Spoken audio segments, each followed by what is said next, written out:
God that you appreciate the leadership that you have here in New York City, because it makes a difference in your life.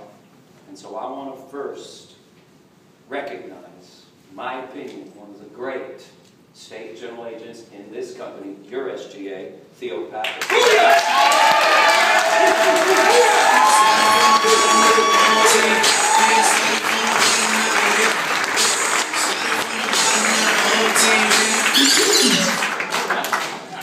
My name is Giglione, and I approve of this message.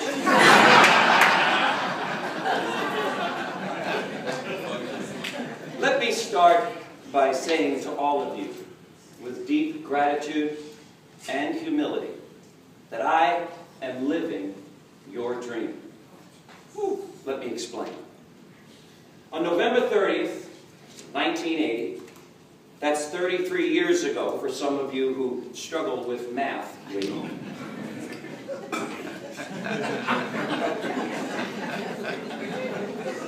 I signed my first contract. At the time, I was living in the back of a van, showering on Fort Lauderdale beaches. I was doing my best to survive and to find my way in life. Let me go back for a quick moment so you can get the whole picture. I was born in Brooklyn. Any of you here from Brooklyn?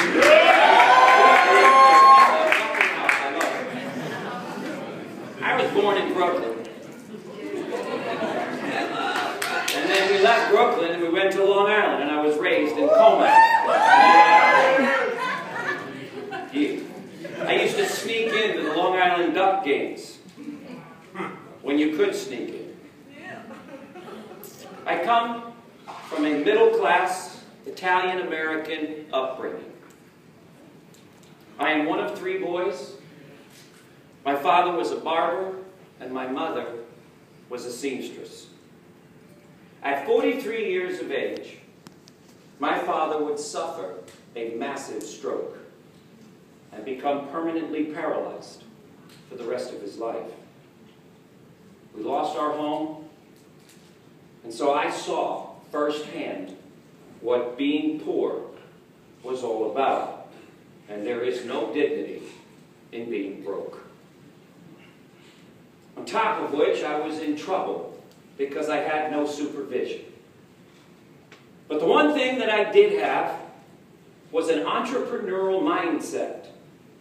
I had my own paper out that I would do in the mornings, and I was one of the leading weed dealers in my school and in my neighborhood.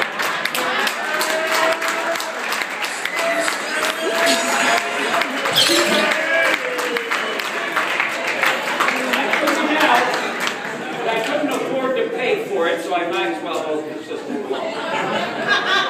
So obviously, I can't run for office. So you never inhale? Soon.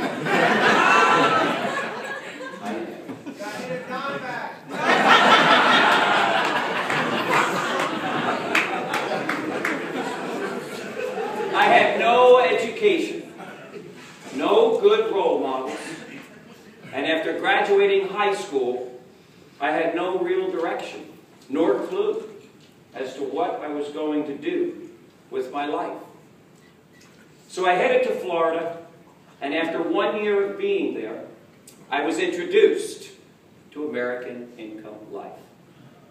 I would meet Lenny Fuhrer, my MGA, and Steve Friedlander, who at that time had just achieved Agent of the Year. And so I now had Steve Friedlander to look at. And in that first year with American Income, I was the #4 producer in the company. Now, just because there were only a total of 5 people at the time. Wow, what are you laughing at? I don't think that minimized my success. Seriously, over 1,000 people, and I would cross the national stage. As fate would have it, I would meet B. Rappaport on stage, and he would tell me something that would change the direction of my life. Much like Billy, that moment you had, this was my moment. He told me that one day I was going to be a great state general agent. For the first time in my life, someone believed in me when I didn't believe in myself. So I chose to believe what Mr. Rappaport said about me, and for the next 30 years, I would do my best to live up to what B told me. I would work my way up the management ladder, move several times, and for the last 31 years, without interruption, I have been a state general agent for one of the greatest companies on planet Earth.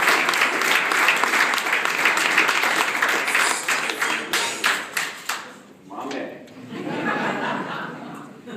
At my peak, I had New Jersey, Philadelphia, Boston, Rhode Island, New Hampshire, Vermont, Maine, and New York City. And we supported over 300 producers and some of the greatest leaders, of which many of them would go on to become some of the great state general agents that you know today. Sabrina Lloyd, Laura Fisher, and yes, your state agent, Theo Pappas. Yeah, buddy.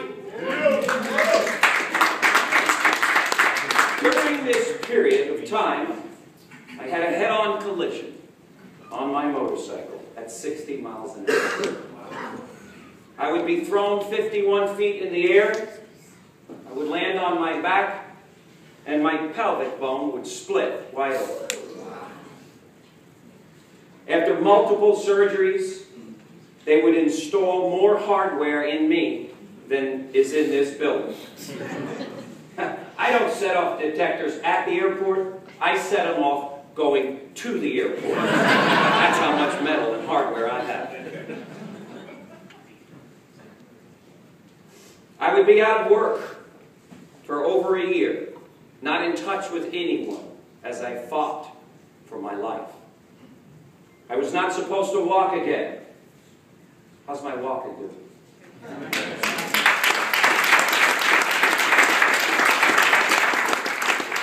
They told me that I would have permanent cognitive brain damage. Well, some of my friends agree that I have some brain damage. Theo probably one of them. So folks, you see, I'm not supposed to be here, or am I? Much less to overcome such an accident, such a tragedy. Tell that to the God above. I was recently interviewed, and they asked me, what do you consider the highlight of your career? And without hesitation, I told them that it was the year of my accident. Let me explain.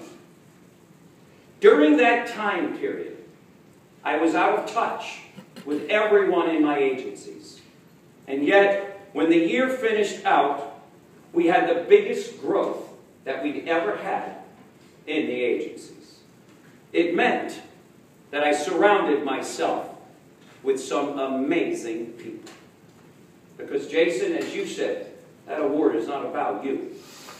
You are where you are because of the people who you've collaborated with. In total, I have produced over $80 million in annualized life premium as an SGA. But what I'm most proud of is the people's lives who I've impacted.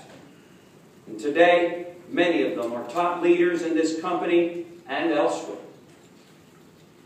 I told you that I'm living your dream. Now, let me explain why.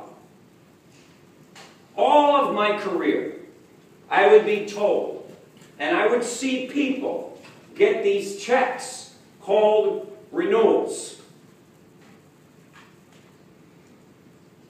And so for me, I began to dream about getting some of those renewals for myself.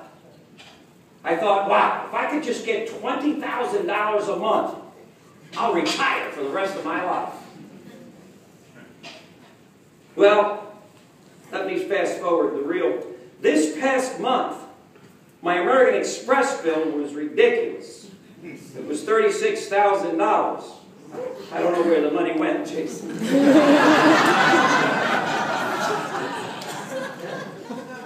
So, as you could imagine, if you received such a bill, I was a little depressed. But it didn't last long, because the following day the company deposited $232,000 in my account for the renewal that I received.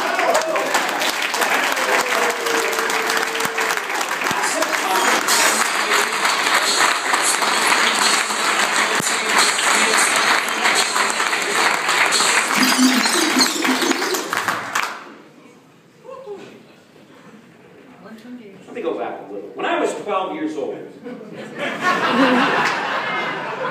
going to take you forward, I'm going to take you back, we're going to go on a ride.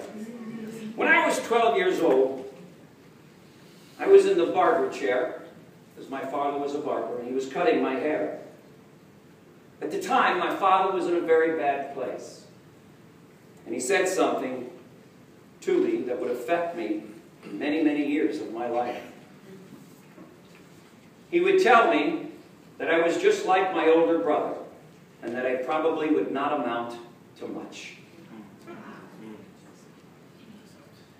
At the time, I didn't think much about what he said, but it stayed in me. So once I found American Income Life, I turned up my passion and was going to prove to my daddy that I was going to be somebody. You see, I used this negative experience to make me do things that I might not have otherwise done. This morning, I left my home, as I do every day, with a pocket watch. This pocket watch is 102 years old. It belonged to my grandfather, and he gave it to my mother when he passed away. And she recently gave it to me. I carry my grandfather's watch around with me now, all the time. You see, my grandfather came into this country from Italy through Ellis Island. And at that time, we had just hit the Great Depression, not long after he arrived. He would have to go door to door, cleaning and repairing shoes, because my grandfather was a shoemaker. He did this so he could feed his family.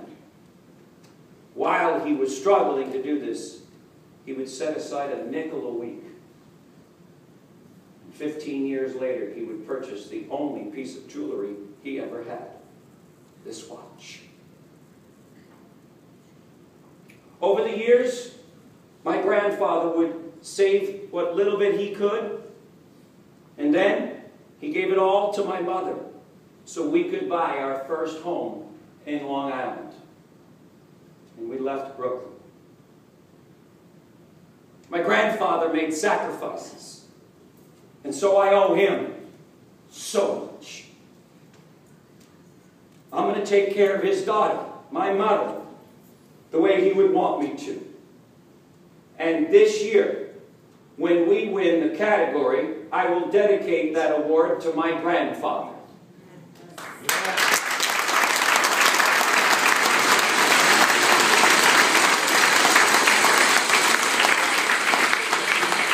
Now, I'm not stupid. I know what I just said.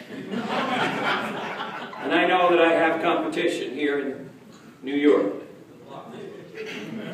I want you to know that I got Theo's permission, because I've been with some of you. Some of you are working way too hard, so you're going to have the next 2 months off, okay, to rejuvenate and take care of your health, mind, body, spirit, like Jason just said.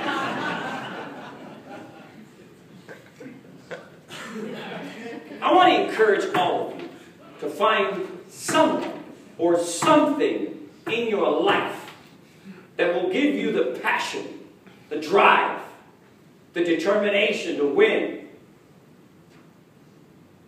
And to do it for that person or for that situation. Do it for the team. Do it for your grandfather. Find the reason to dig down and bring out the best in you. Audrey Rappaport recently and I shared a lunch about 3 weeks ago. I went up to see your grandmother and mine, Audrey Rappaport. And in our lunch, she looked at me and she said, "Eric, I owe so much. Bea was right. We all owe so much. Eric, we have to try and make this world a better place." Because you see, that's what your grandfather and mine, Mr. Rappaport, did. He made this world a better place. And so, while he is in heaven, and his wife will soon join him, Audrey Rappaport, at 92 years of age, gets up every day, goes to the office, oversees the foundation where all the money that they made has put in so that they can make a difference and help make this world a better place. 90 years of age, getting up every day. What an inspiration this woman is. The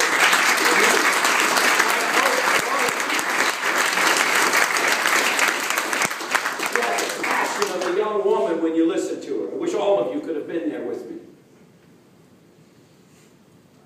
I've not stopped thinking about our lunch, thinking about how blessed we all are. I pray that every one of you feel that you know that you're blessed and that you owe.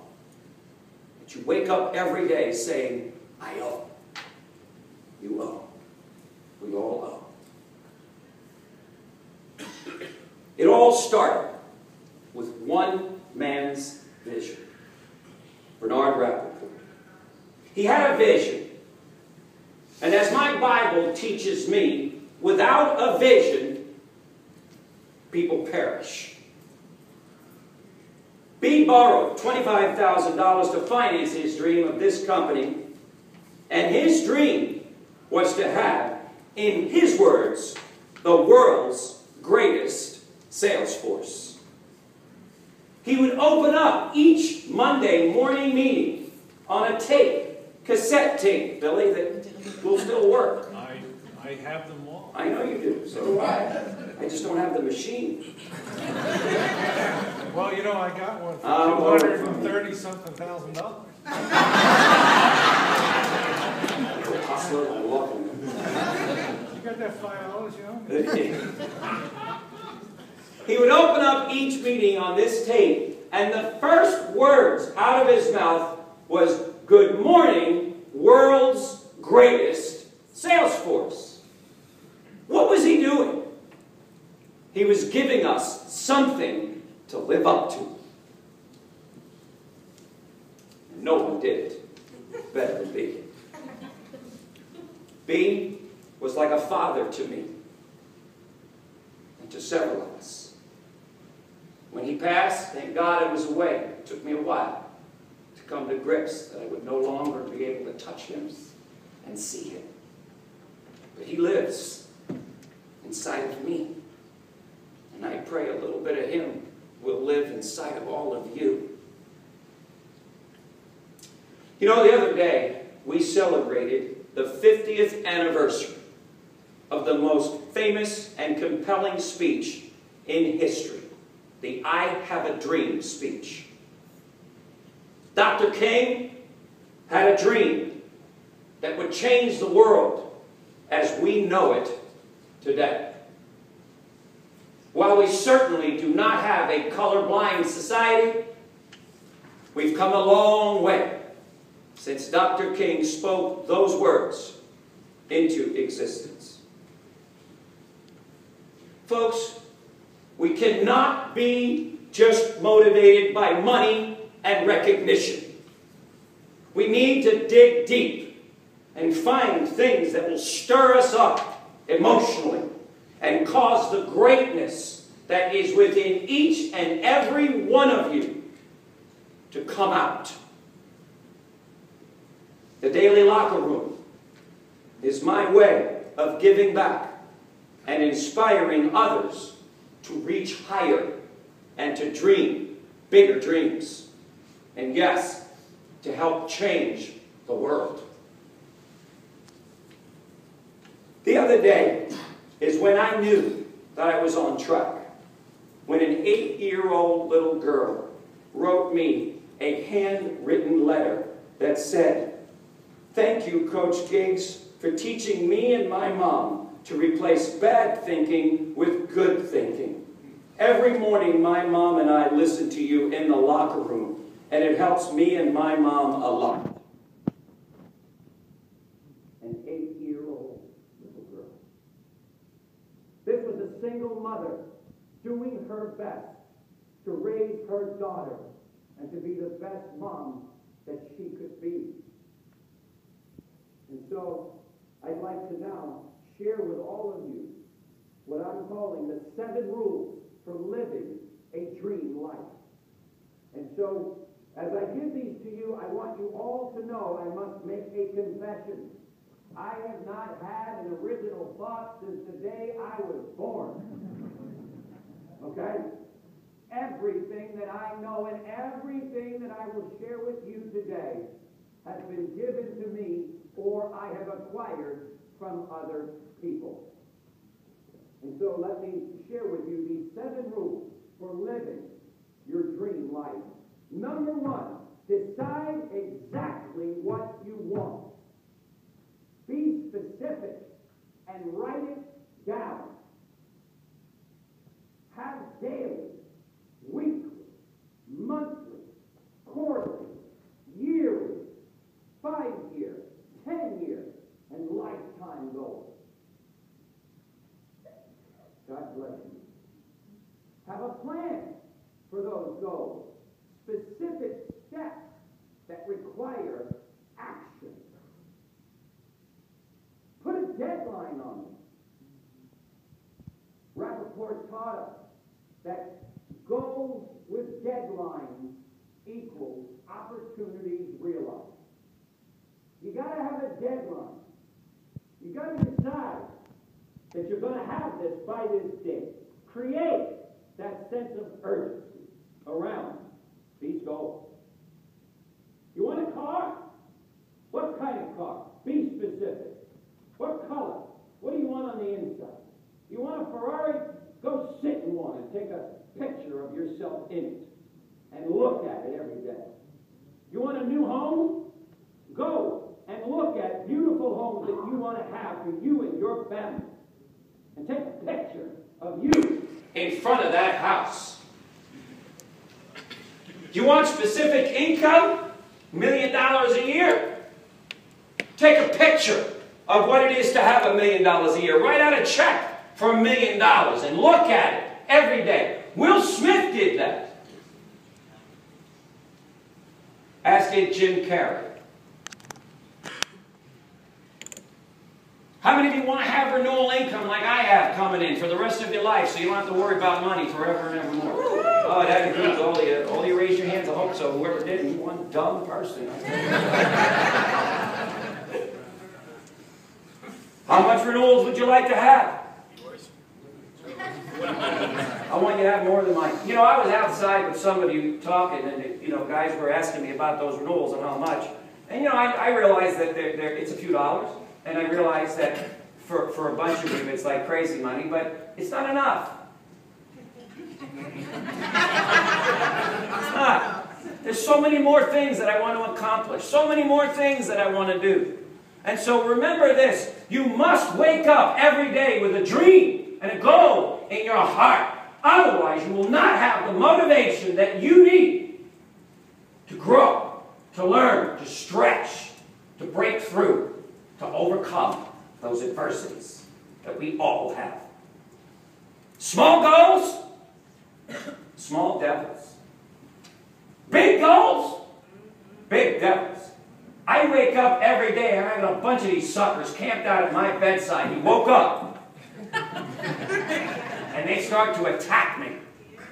How many of you know what I'm talking about? When you go after something big, get ready for some opposition. Promotions. Decide exactly what you want. If I have my way, I want every one of you in this room to want to be a state general agent one day in the future. Can I see your hands? How many of you want to be? God bless you. Don't let go of that dream. Don't ever let go of that dream. Follow your commitments, not your feelings. Your feelings will fuck you up. Forget it. You know what I'm talking about? Sometimes you might not feel like going to work, but what the hell does feeling like going to work have anything to do with it? You make a commitment, you stick to that commitment no matter how you feel. You break through those feelings. You push those feelings aside.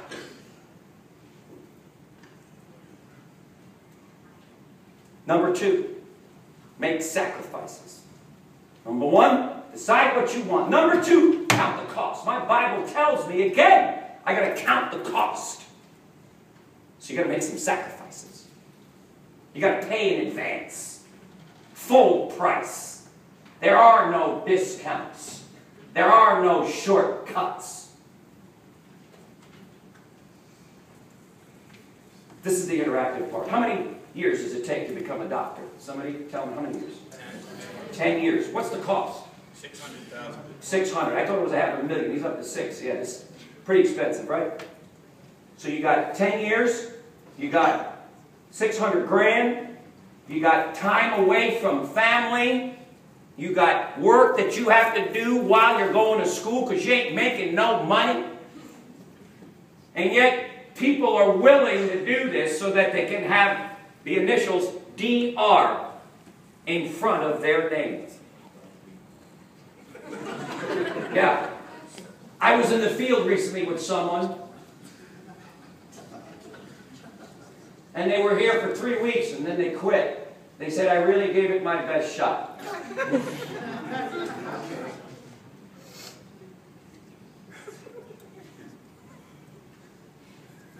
3 weeks. Thought it was, gave it his best shot. You know, when I joined this company, I made a decision that I would stay here for 5 years.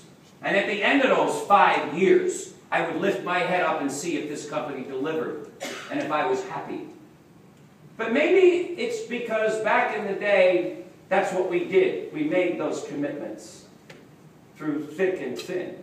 Today, people have a bad day in the field and all of a sudden it's not for them. Do me a favor. If you even are thinking about leaving, leave now. Get the frick out of here. I don't mean to be mean, but I want to encourage every one of you today to make a commitment that you will stick with this and that you will see victory, period. Is there anybody in here who will join me in this type of a commitment? Anybody? Yeah. And I want to be around you. Those who are committed. I don't want to be around fair-weathered people. When things are good, you're hanging out. Shit, anybody can do that. It's when you're sitting in a hospital bed, fighting for your life. When the sheriff comes to your office like they did to mine several times during my growing my agency and wanted to shut me down. Yeah, nobody sees that. Everyone wants to get to heaven. Is there anyone here who's willing to die? No. Want to get to heaven. We don't want to die to get there. Everyone says, I love to have your Renaults, Ferrari, all that, yeah? Do what I did. And you can have what I have. So follow your commitments. Make them. Keep them. Make those sacrifices, as doctors do. Number 3, get around and talk to winners only. I don't think you heard me. Get around winners and talk to them only. Stay away from whiners. If you're not careful and you get around these people who are victims, who are complaining, who have something negative to say. How many of you get around somebody, you're not feeling so good, and they're really depressing, and then you want to take a, just slit your wrist, kill me. Kill me already. Get me away from this person.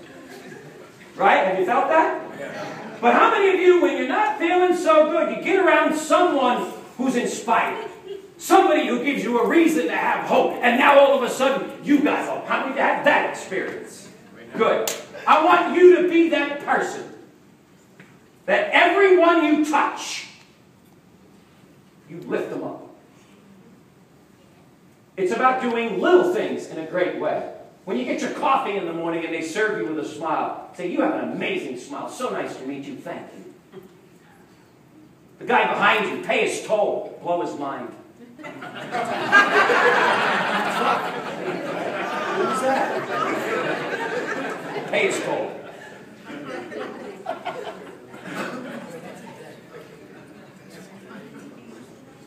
Become a golden sponge. There is probably not any one individual whom I've met who has inspired me more in this company than Simon Arias. No. You want to know the secret to Simon's success and power? He's one of the most coachable people you will ever meet. When he first became a state agent, he came to me at convention. He just got promoted. He was nobody. He said, Mr. Giglione, I'd like to spend some time with you. You're one of the top SGAs. I says, okay, kid, call me when you get some production. Sorry, I've been an SGA 30 years. I don't liken too quickly to some of the new ones because I want to see if you're going to be here at the next freaking meeting. Yeah. Sorry, it's not rude. So he wouldn't let me go. He said, well, what if I did so and such production? Would you come out to my agency? I said, okay, kid, let me give you a number. He gave me a number. I said, it's too small. Give me this and I'll go. They got to understand, I gave him such a big number because it was the winter that he wanted me to come. And it's damn cold up in Pittsburgh. So I figured, you know, this will hold him off till the weather gets better. Son of a bitch, a month later, he hit the freaking number. I said, shit, I got to get on a plane and go.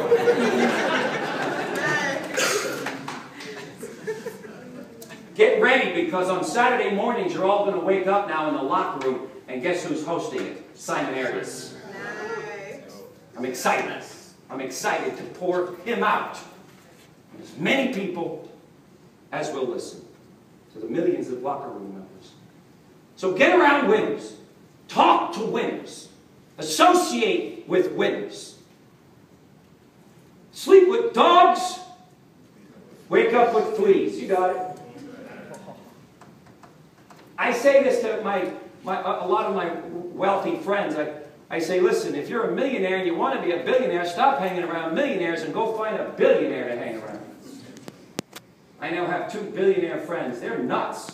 They're fucking crazy. I'm telling you, they think totally different than millionaires do. Totally different. They're crazy.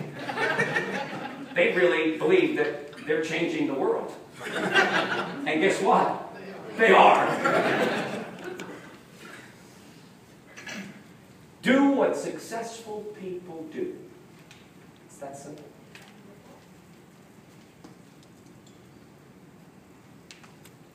Number 4.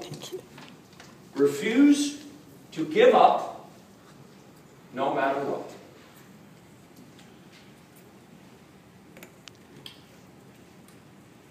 Years ago, I went to my first state general agents meeting. And what I was not aware of, nor were any of us in the room, was that 2 days before this meeting, the banks told Mr. Rappaport that his company was now bankrupt, insolvent. They were not going to loan him any more money to continue building this company. 2 days before the state general agents meeting, my very first one. And when he opened the meeting, None of us knew this. The first thing he said, ladies and gentlemen, your futures have never been brighter. That's called refusing to give up. He would have to do some miracle moves. But sometimes I found God is still up on the throne and miracles do happen for people. Are you with me here? Come on. How many of you want a miracle today? We want a miracle every day. Every day is a miracle.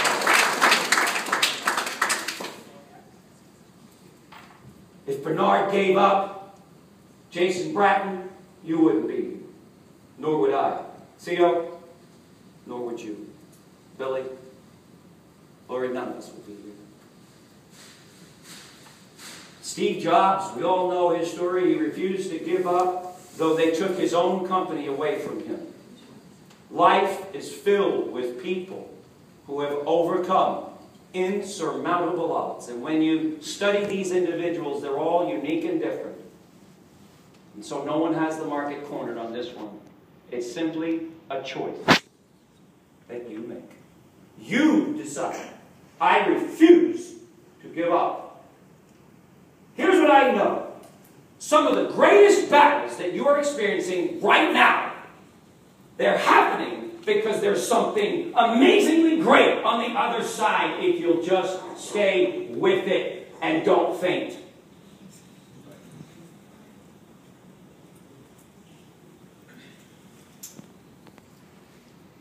Why did Bernard not give up? Why did Steve Jobs not give up? Why have I never given up?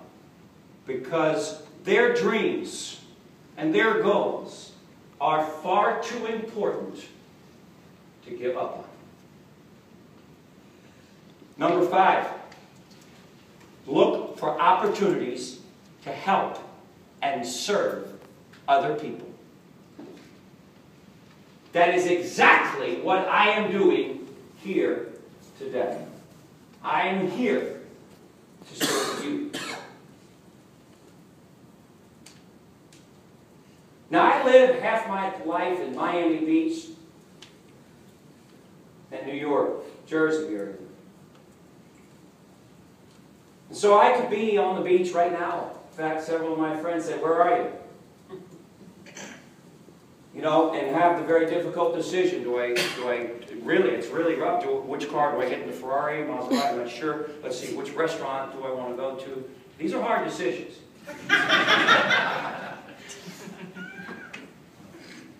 But think about it. If I spent the rest of my life sitting down there and consuming and enjoying, what good is my life? My life was created, as was yours, to serve. So I'm here to serve you. As you learn, get around others who you can help. I was inspired by so many of you who said you listen to the Daily Locker Room every day, and it excites me that you do. It tells me you want to be inspired. But what are you doing with it? When you listen to that message, I want you to go find someone who you can help, someone who you can inspire, someone who maybe that message touched you and now you can touch someone else. Are you with me here today? Can I get an amen? Okay,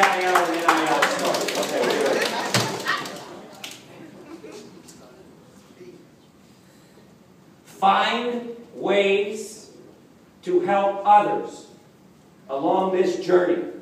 I'm going to tell you, if you want to get rich, real wealthy, the way you get rich in life is to enrich the lives of others. There is no other way than to enrich someone else. When you sit at that kitchen table, you're changing and protecting a life and a family. That's serving. That's enriching someone. When you hire somebody who came and lives in the back of a van like maybe I did or has nothing, and now they become somebody, you've made a difference. You've changed a life. You've served. You've done what the good Lord above wants for you to do. The key to making more money. How many of you would like to triple your income this year? I mean, triple that shit. Come on. Life is right. Say, I want to triple my income. Okay, I'm going to give you a formula. You going to follow it? Yes. Yeah.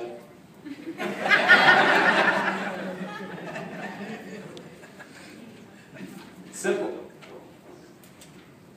Triple the amount of people you're serving. Simple.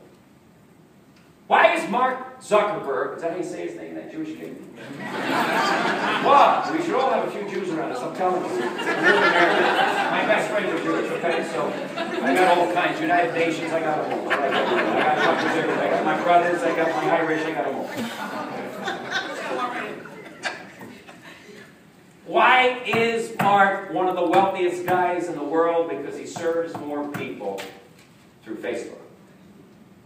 Why does Rick Alty?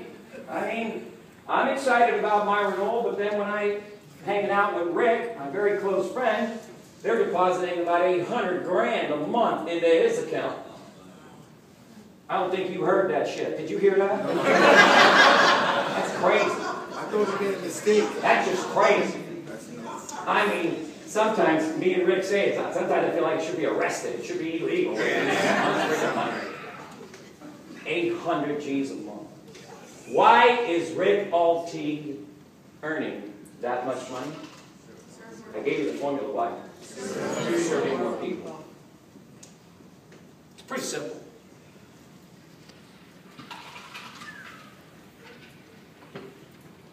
So I would encourage and challenge every one of you to serve more people and then become so damn good at what you do, you are irreplaceable. I love when people say, well, everyone's replaceable. That's bullshit. I'm going to tell you right now, not everyone's replaceable. Jason Bratton, you would be very hard to replace. Theo Pappas, you would be very hard to replace. Lee Conti, you would be very hard to replace. And so I learned in life that we need to become so good at what we do that we're difficult to replace. And then we make more money. Think about it. A janitor who is very much, in God's eyes, as much of a child as anyone who's wealthy will make so much money per year. A doctor, on the other hand, brain surgeon, is going to make a whole lot more, maybe, than a janitor. Why? Because he's difficult to replace. How easy is it to replace a janitor? How difficult is it to replace a brain surgeon? The guy who put me back together again. Whenever I see him, I cry, I weep, we hug, we laugh, we share the experience. His name is Dr. Mark Riley. He's one of the best pelvic reconstructionists in the business. He told me that, Eric, I'm not sure, I've never done 7 multiple fractures. I was 7 ways. I got 5 plates, 16 bolts. I look like Humpty Dumpty in here when you take an x-ray. He said, years ago, we wouldn't have been able to put you back together again. But this guy dedicated his life to becoming the very best, and because of it, I walk today because this one man.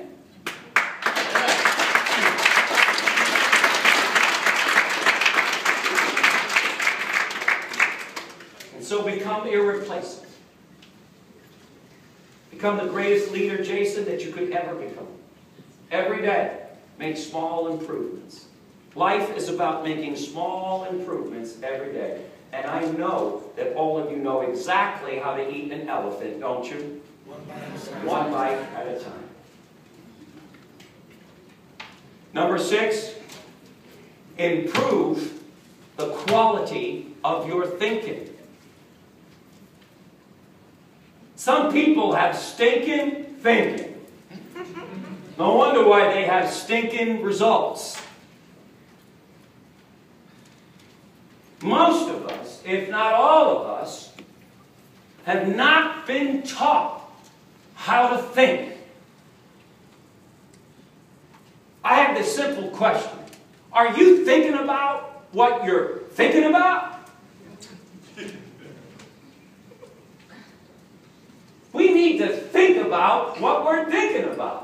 Because your life follows your thoughts. Your life follows your expectations.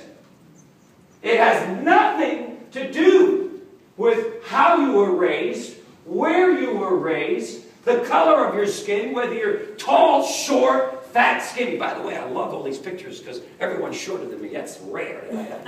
Jason, I love that you're short. I don't care what it is.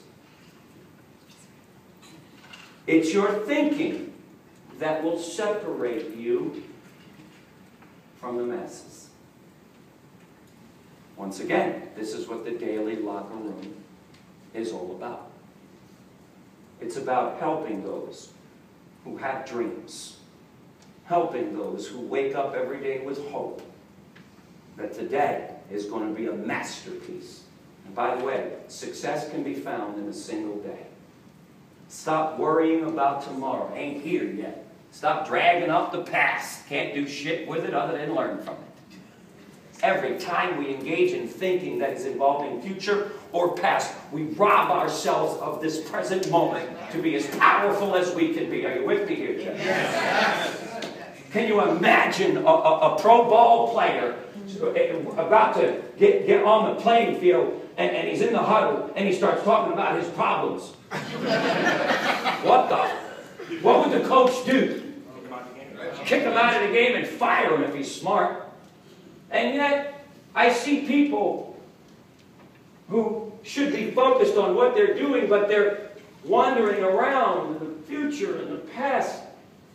You can't be a wandering generality. You've got to become a meaningful specific. Ooh, I should charge you for that. The rest of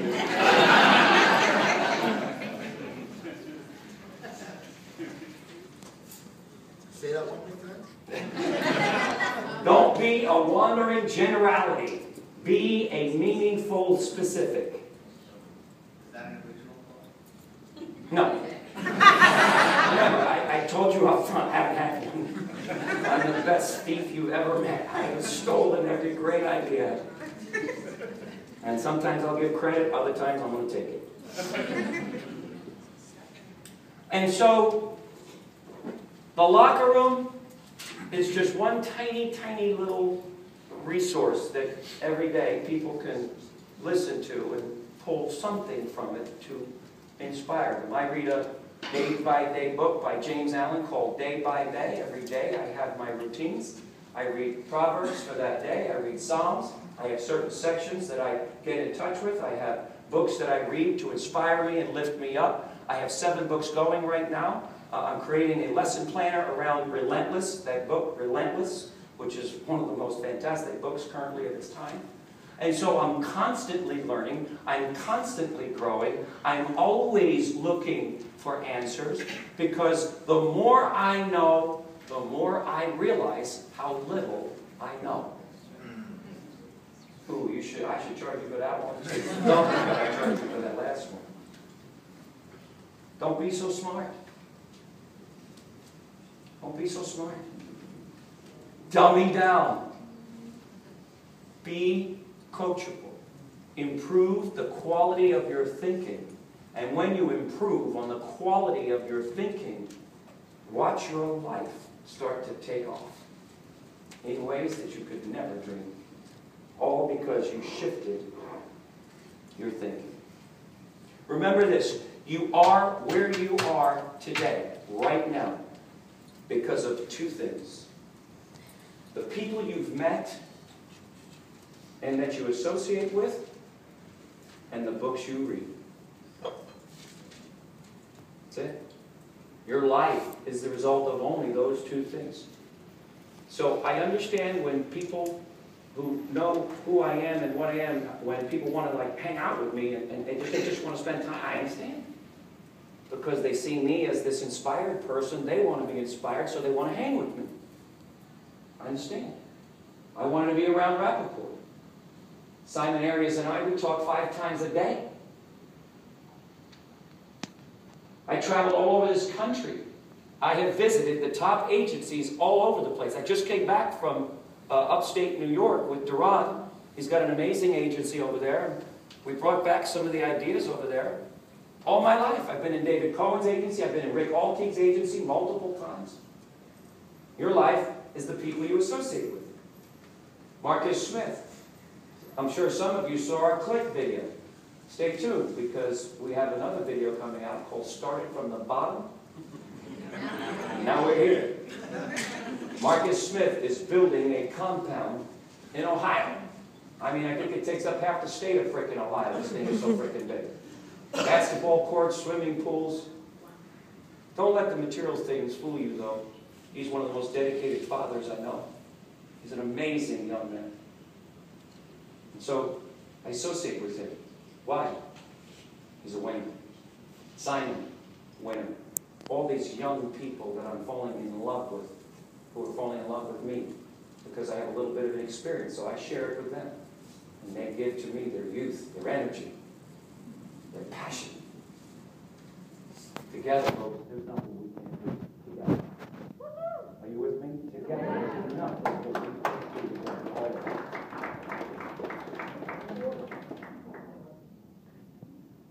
You can't always meet the best. I wish you could have spent time with B. Rappaport, but you can't.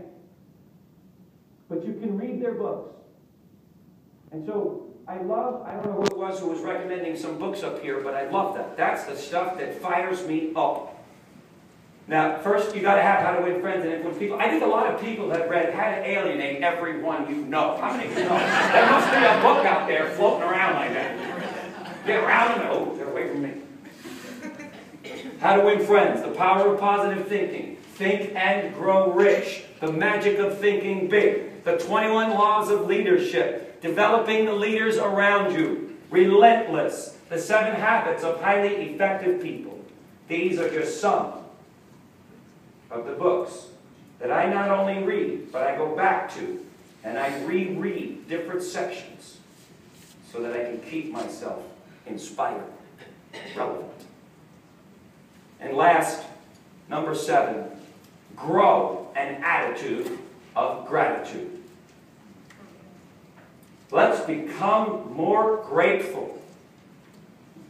You know, when I was out there in Texas, by the way, my daughter, the reason I was there is several reasons, but one of them, my daughter is her first year of college. She's a freshman at TCU, Texas Christian University. And when I was there, I knew I was going to be spending a week with her and doing things, so I had lunch with Roger, with Scott, I met with Audrey, and then I had a very special lunch with House Speaker Jim Wright. Are any of you familiar with House Speaker Wright? He's a retired Speaker of the House. He has served under 7 presidents. He's one of the greatest men I think I've ever met. He told me after this 2-hour lunch, by the way, in case you don't know, he had cancer. Half his face is cut up. When he talks, he can't help but he drools. It's sad to look at him, but when you hear him, you don't feel sad for him. Because this man is grateful. He wakes up every day grateful, wanting to still make a difference. He couldn't wait to have lunch with me, and as you can imagine, I couldn't wait to spend several hours with this great human being. And as he shared some of the stories of back in the day, I didn't know this, but he was in the 3rd car behind JFK when he was shot. And the 2 cars in front of him were press. So that's how important this man was, and how much he shaped this world. And after we were all done, him sharing this, the one thing that I took away from House Speaker Wright that has changed my life now, maybe because I'm at this age, 55, where I'm thinking down the road and legacy. He said, Eric, he said, if there's one thing that I know I learned, is that I learned to make even my enemies to be at peace with me. Folks, that is so deep, that is so profound. And when I went back to back it up with Scripture, you'll know it, some of you. Blessed are the peacemakers. And here's a man that had haters everywhere. And yet he learned to make even his enemies to be at peace. So I'm going to spend the rest of my life trying to get all those enemies of mine, and there's a lot of them, at peace with me. Theo, you got that?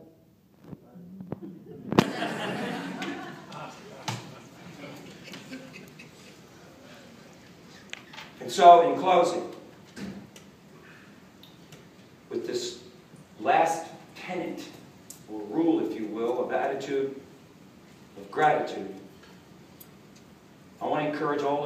to begin today starting a gratitude journal. I want you to write down all the things that you're grateful for. Not just the obvious, but the not so obvious. The fact that you can look at me today and you have eyes, that's a blessing. Don't take your eyes for granted. The fact that you can hear me today, don't take those ears for granted. The fact that you can get up out of your chair and walk, and I was told I would never walk again, don't take for granted that you can walk. Don't take for granted those siblings who you might be feuding with, but they're your siblings. I can talk trash about my siblings, don't you? I'll kill you. And I got some dysfunctional siblings. Any of you with me on this one? I need to fucked up family. All right, I'm just going to be real about it. All right, I got a few of them. We all have them. But I'm still grateful. I'm grateful for so much. Be grateful that you are working in an agency where this leadership cares about your future. Tell them, I know your leadership.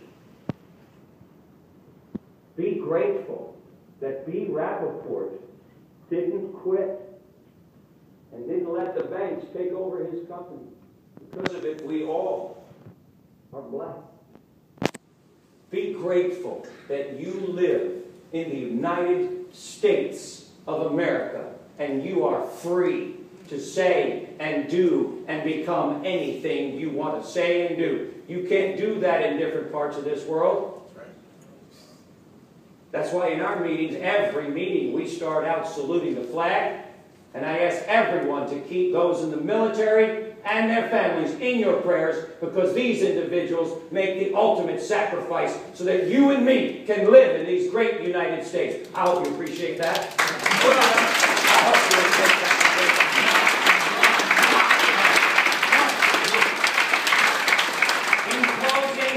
Officially effective today, you all have 2 months off. Seriously, thank you so much for loaning me your ears and your hearts today. And Theo, thank you for the opportunity to visit with these wonderful individuals.